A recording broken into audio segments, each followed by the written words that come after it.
Okay, Assalamualaikum, selamat malam guys. Saya nak share setup di CAD JPY punya setup. Ada setup break dominant daripada sini. Okay, candle bullish ni dipotong oleh minimum 3 candlestick, 1 2 3, baru berjaya potong satu candle bullish ni. Jadi dekat sini ada setup sell. Dekat mana kita nak sell, tandakan zone dia, candle ni. Kenapa candle ni? Sebab sebab dia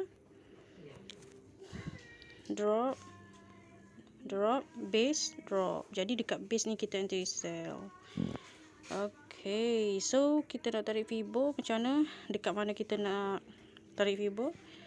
Daripada okay, jarum dekat atas ni, hingga ke body yang potong candle bullish tu dekat sini. Okay guys, itu saja. Bye bye.